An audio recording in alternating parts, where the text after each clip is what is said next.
I actually don't like sitting up here. I feel like the best conversations happen on the floor. Let's go sit on the floor. Now that we're down here together, I'm going to tell you a little secret. I probably tried to start filming this, about 7 times this morning. And I still have no clue what I'm doing. I feel like the risk of me ending up on someone's view page is real low today, because I have no channel, I have no kind of audience. No one knows who I am, so I can pretty much just vibe. I have tried several times before to film vlogs and to film days, and it just like, it gets outdated in my mind, and then I don't want to post it anymore. So I decided, what are we going to do for a first video? Because you need to actually start this. You've been saying you want to start it for nearly a year. Just absolutely start. So I was thinking, what can I do for my first one? And I was thinking, you know what? Sit down, sit on your chair or your floor. We chose the floor. Sit on your floor, do a little Q&A. A surprisingly overwhelming number of questions was about books, which I really love. I love that all you little people are bookworms and little nerds. So I thought I'd just tell you like the top 3 ones that I've been reading this year. Currently, this is the first time in literal years that I have committed to a series of books. Like, there's been so many books that people have recommended to me, and I've looked at it and I've been like, that's a series, like I'm not touching that. Like, I don't know why. I have commitment issues when it comes to book series. Like, I just don't want to do them.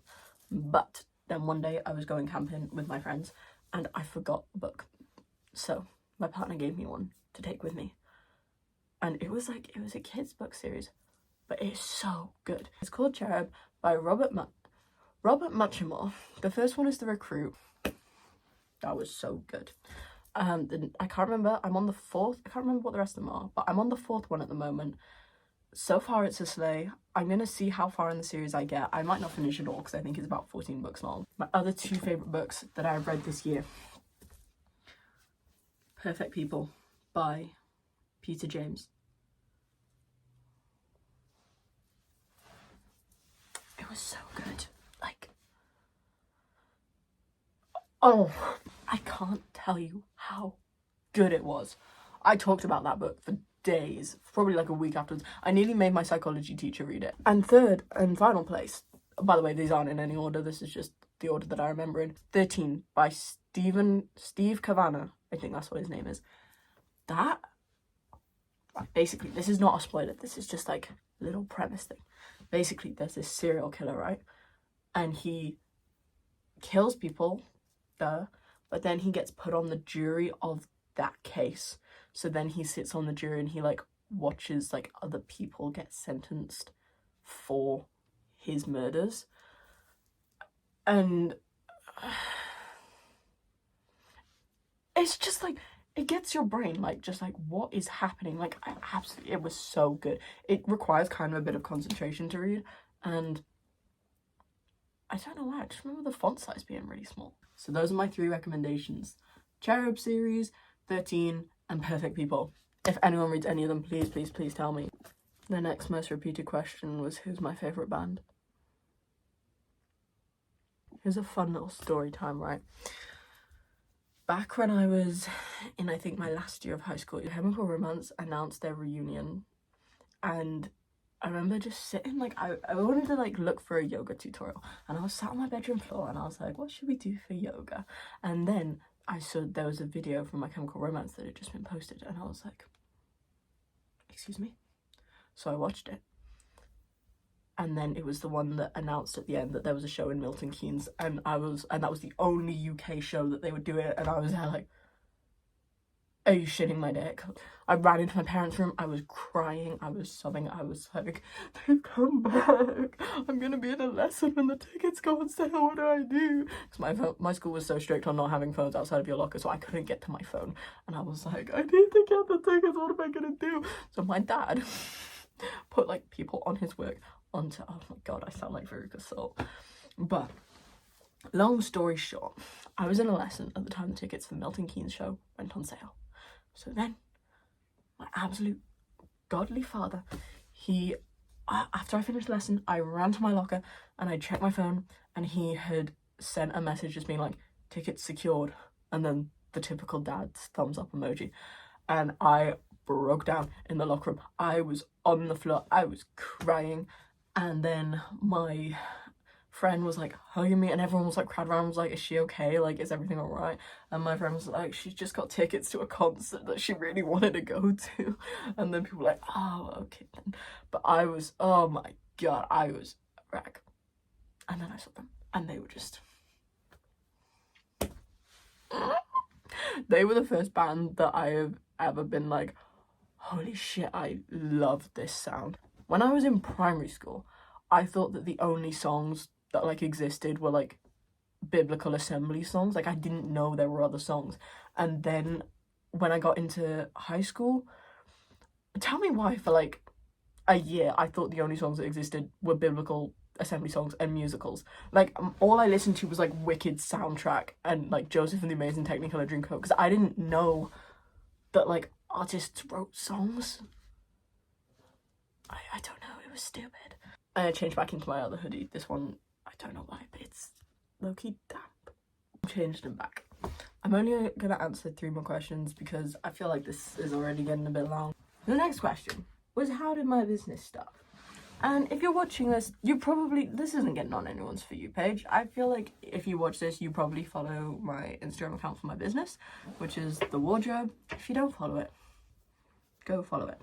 I sell subtle pride jewelry for people who want to express their pride, but don't want to wear accessories that are like excessively in your face. So it's the way that I like to think of it is, if you're wearing it, and you pass someone in the street, if you pass someone who's part of the community, then they're probably going to notice it and be like, nice. But if it's just like a random person who's not part of the community, then you'll probably just slip under their radar. They're not going to process anything. So basically, the way that this all ended up starting was in the first COVID lockdown. I got Depop, and originally I just wanted to clear out a bunch of my clothes. I did a huge room deep clean and I got rid of a bunch of clothes and things. And I looked up selling tips online and I cleared my clothes really quickly, like people bought them.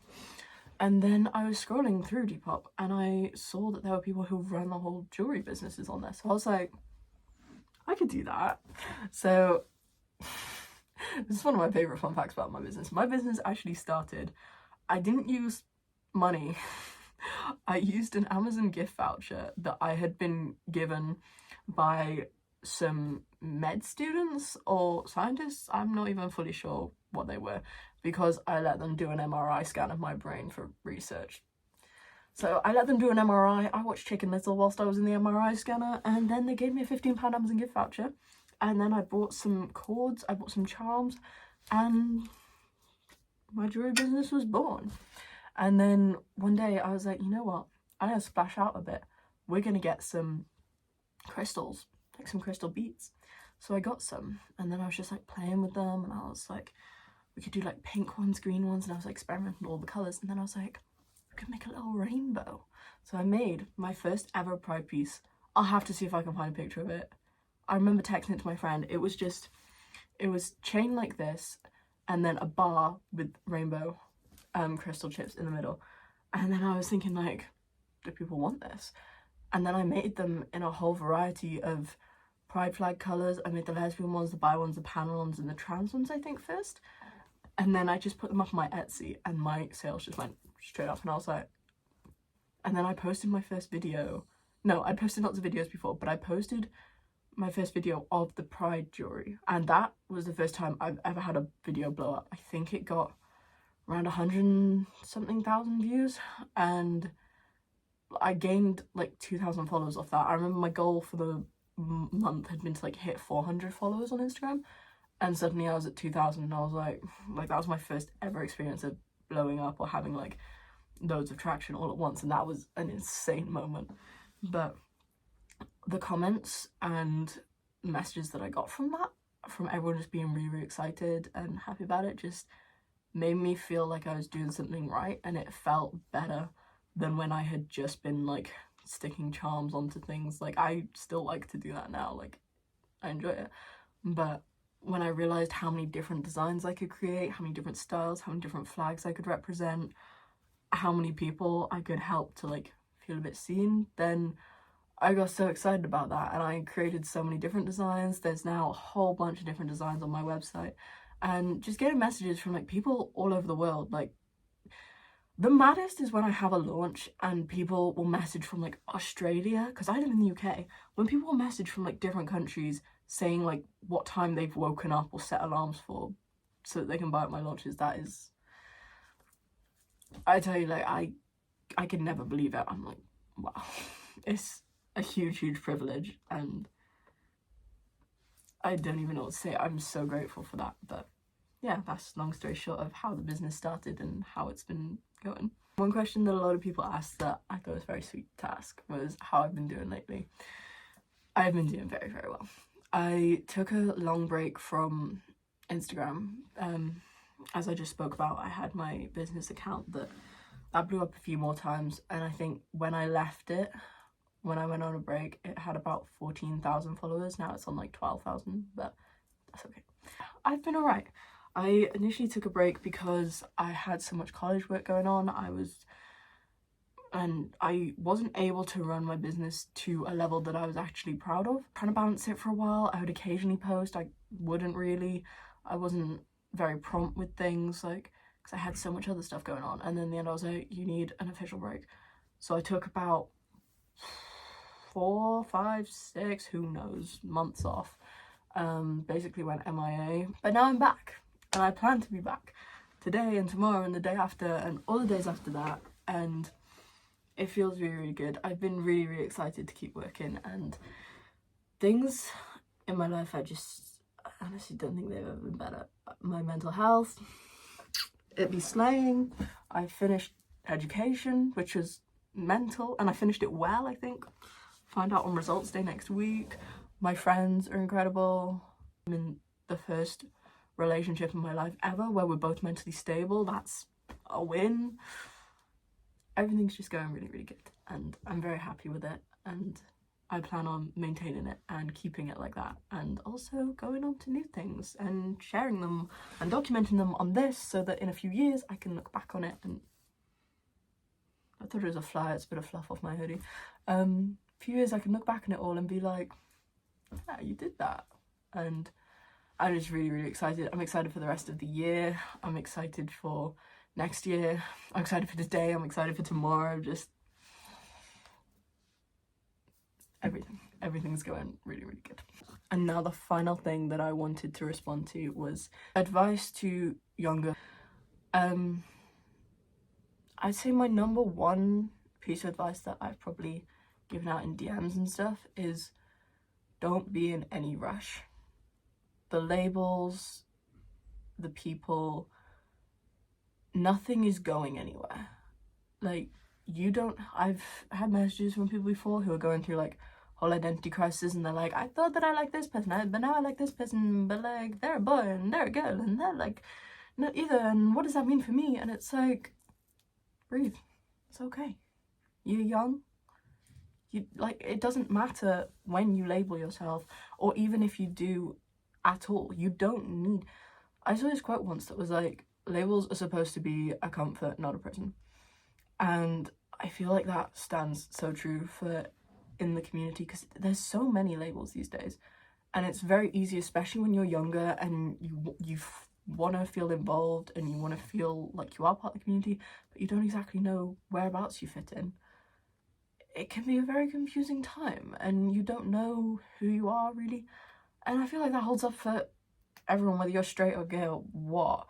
No one at your age knows completely who they are. It's a very confusing, stressful time. Don't sweat about it. It's okay. I know that it's gonna feel like a huge thing right now to try and work out who you are, who you're gonna be in the future, who you like, who you really don't like, who you want to be, whether you want to be them or be with them. Like, that's gonna feel like a huge thing right now, but I promise in the future it's not. It might still be a bit of a struggle, but what isn't? Like, everything is at some point. I identified as bisexual for 5 years, and then finally got out of a girls only school, went to a place where I met a lot of guys regularly, and was like, I don't like any of these guys like that. Like, I either want to be their best friend or never to speak to them again. Like, it's okay. things change, things are fluid, and if you do change your mind on things, you're not any less valid.